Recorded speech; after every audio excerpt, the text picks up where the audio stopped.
Hello everybody, welcome back to another video. I'm hoping you guys are all having a fantastic day. So today's upload, we're going to be talking about a storm system that is going to be coming across southern Canada. It's not going to, the actual center, the vortex of the storm isn't going to be across the United States, but the impacts are definitely going to stretch well into the United States. So I figured, let's give it a talk. It will be bringing some severe weather along with it. Very warm air, it seems. It will be kind of at the leading edge of a warm air mass. You know, sometimes we associate storms, large storms, with cooler air. Unfortunately, this time it looks as if it will bring hot air, and I say unfortunately because it's the it's the beginning of August, it's the midsummer, and we are still seeing the very hot temperatures. And if it just gets even slightly above average, it gets very uncomfortable and downright dangerous across some locations. Before we get further into this video, I would like to ask you to subscribe or like the video if you are a weather enthusiast. What I do here on this weather page, I just talk about the weather. I'm a hobbyist, not a meteorologist, and if you subscribe and like the video and comment, we could talk, we could have a discussion, and it's just a fun little community we have going here on YouTube about the weather. So if you want to be part of that, consider subscribing, and if you're a returning viewer, consider liking the videos. That really helps out a lot.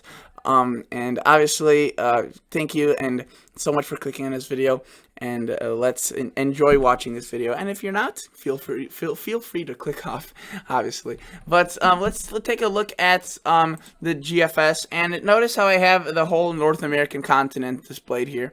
And the reason for this is, well, quite frankly, the storm that's going to be occurring is going to be occurring across southern Canada. And if I just had the United States view, then it would not be able to catch this storm. It wouldn't be able to view like the actual center of it. So I wanted to show that to you guys. And it may be a little bit harder to see certain features because it's so zoomed out. Yeah, let's see if I could zoom in and make this a bit better. There we go. I think this makes it a bit better. And maybe I should just be doing this on my regular videos, zooming in, because that seems, because some people a lot of people watch on their phones, and it seems like they have a bit of a trouble seeing certain things, especially if it's small on the phones and stuff like that. So let's get into this. Notice right now it looks as if we have we do have tropical storm Isaias. It's not really a tropical storm, it's an ex-tropical storm. It's just a storm system. It's right here, centered across Quebec. It actually kind of moved to the west a bit. Now it's gonna just zoom out into the North Atlantic Ocean, really not doing anything significant other than some rain. It did some pretty significant stuff earlier though across the Northeast. There was a lot of damage, a lot of power outages, so unfortunate events. But again, it's just, that was barely a hurricane. So you never can just look at a hurricane and say, oh, it's just a category 1. Oh, it's just a tropical storm. You always got to be ready. And let's take a look at the storm. So notice this is where our system, our culprit is. We have it forming. We have it still off the ocean. It comes in off British Columbia within tomorrow, really Thursday, late tomorrow into early Friday. We also see a separate system across the northwest, this low pressure right here. This one's really not that strong, but it kind of provides aid to this system, and you can see that it gives it moisture, and we see this strong cold front developing late Friday right here. And you can see this storm is pretty far darn pretty far to the north, and its cold front is stretching way into portions of Dakota, Minnesota. And if we were to play this into motion, you can see that it starts even kicking up some moisture across Missouri, Iowa. So it's almost like a combination of storms, really, but you can see that we really see the storm flare up quite a bit of of interesting weather, if you will, across the United States. And then we see a different low form off really the front range of the Rockies into eastern Wyoming and eastern Montana. And this thing also, you can see, just delivers quite a good area of precipitation into this weekend, into Sunday and Monday across the upper Midwest. And this really formulates with this system that is up here, this original one that first dropped that cold front across Friday. They kind of combine, and you can see right there it gets pretty strong, this storm system, and it really develops a nice cold front into Monday and Tuesday. We see quite a bit of rain across the Midwest, Wisconsin, Michigan, Illinois, Missouri, Kentucky, all the way down into the south with this cold front. And you can see that it spreads into the Northeast as well. It really outdoes itself. 979 millibars of pressure, pretty tight, but the cold front, you can see, almost does a weird thing where it kind of goes to the north and then it kind of stretches farther to the south.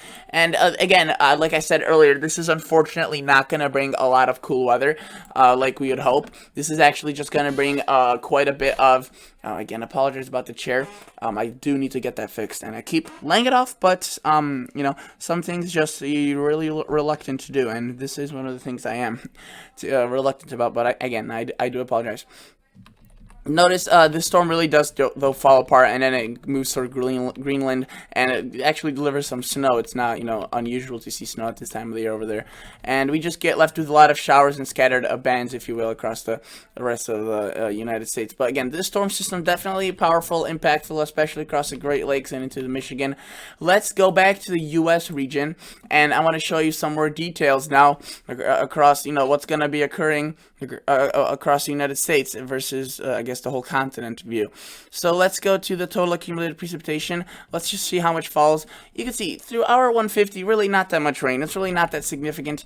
We get a bit of rain across the Midwest, across Illinois, Wisconsin, but it's the GFS, and what the GFS likes to do is it much prefers giving a broader area of rain rather than isolated a few pockets of rain, which some higher resolution models do. You know, a thunderstorm, this storm system isn't going to deliver a huge widespread rain, a slug of moisture. It's going to be more I guess these pop-up thunderstorms. So the cold front's going to be, you know, moving through here at around this is probably late Sunday, the position that I drew out here, and along this cold front, out in front of it and behind it, we're going to see these little pop-up thunderstorms, and some of them could have bigger clusters, some of them will be just tiny little cells, and again, it will be kind of a hit or miss, but it's going to be overall a pretty widespread chance for some rain and thunderstorms.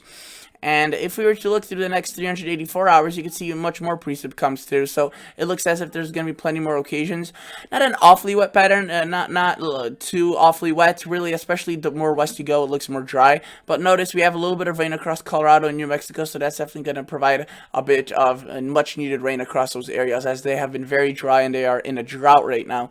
But I also want to look at what the Canadian has to say. The Canadian is another model. It's, as the name goes, it's a Canadian model, and you can see it has way less precip. Yes, it goes out to only 240 hours, and not as long as the GFS, but even in that first 150 hours, which the GFS had, you saw those blues all across here. It only has greens and some pockets of blue.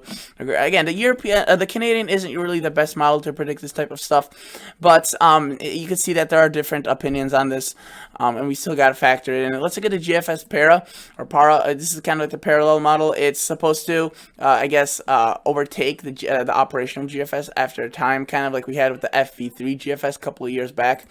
So this one is going to be, I guess, a substitute, but notice it's very delayed at this point, doesn't have a lot of data.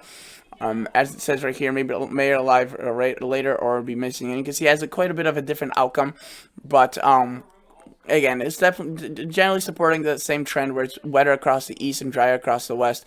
But this is just this is supposed to be the upgraded version, so I guess this is supposed to be the more accurate one, given that logic. But let's look at the NAM model and see what it's showing. In the next 84 hours, you can still see this is before that storm occurs across much. By the way, if you hear talking in the background, I do apologize. If you were to look at the NAM, like I was talking before I got interrupted by the noises in the back, I apologize. It does get a bit loud sometimes here, but that's it has its pluses. It definitely has its pluses and positives and negatives. I'm not complaining. I love my family, but again, it gets a little bit, you know, interrupting sometimes.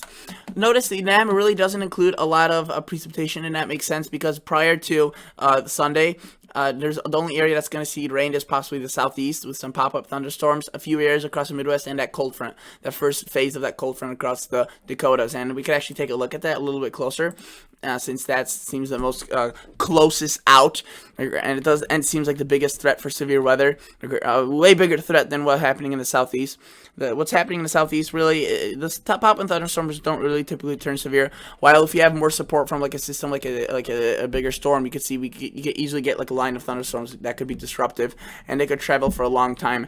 And I could actually show you the storm prediction center and what they have to think about this.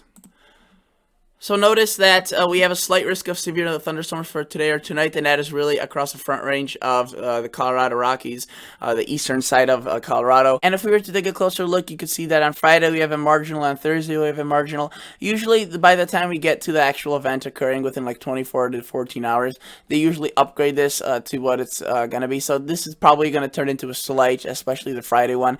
It seems like they'll definitely put a slight, and I wouldn't be surprised if for like Saturday they put even like an enhanced area. And you can see day 4 they have right there across parts of the Dakotas and northern Nebraska. This may include even some enhanced, which would be this color. And if they have slight already issued this far out, it looks as if we may be looking at some enhanced by the time we get there. So definitely a bit concerning, but you know, nothing out of the ordinary. It's enhanced, so you can see it's an elevated, I guess, chance. And there's different categories that you guys should be familiar with, as that really gives you more, I guess, context when talking about these storms. And many people, when they see a slight chance, they may be a bit confused as to, you know, why is it such a big deal? It's a slight chance, but a slight chance is actually in the severe weather world not that awfully low. It's on the lower side, but it's definitely not just very, very slight. It's kind of weird. It's you know, a severe thunderstorm isn't just a regular thunderstorm. A severe thunderstorm is a storm you don't want to encounter. So when you see even a slight chance for a severe thunderstorm, it's definitely a bit alarming. And you can see here's the different categories: thunderstorm, which could be powerful by itself; marginal, slight, enhanced, it gets pretty high up there; and moderate and high, which get issued rarely, but they do a couple of times a year, especially the moderate. But the high gets issued sometimes, you know, every 5 to 6 years across certain locations. So definitely something that we don't want to see. A high area of risk is just something that's typically not seen that often, and thank goodness it's not. But you can see that really the highest threat today is the wind and the hail. Really, tornadoes are low, and again, just a slight chance.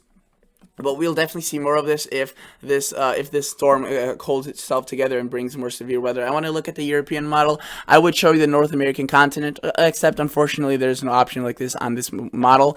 And on this website, you can see that there's a storm going right there. This is Friday now, delivering quite a pack. I mean, you can see a lot of thunderstorms developing across the Dakotas and South Dakota. This is why they have that marginal issue, or that's where they have the marginal for Friday. But I think they'll get into some slight, or at least slight, possibly even enhanced by the time we get to that time frame.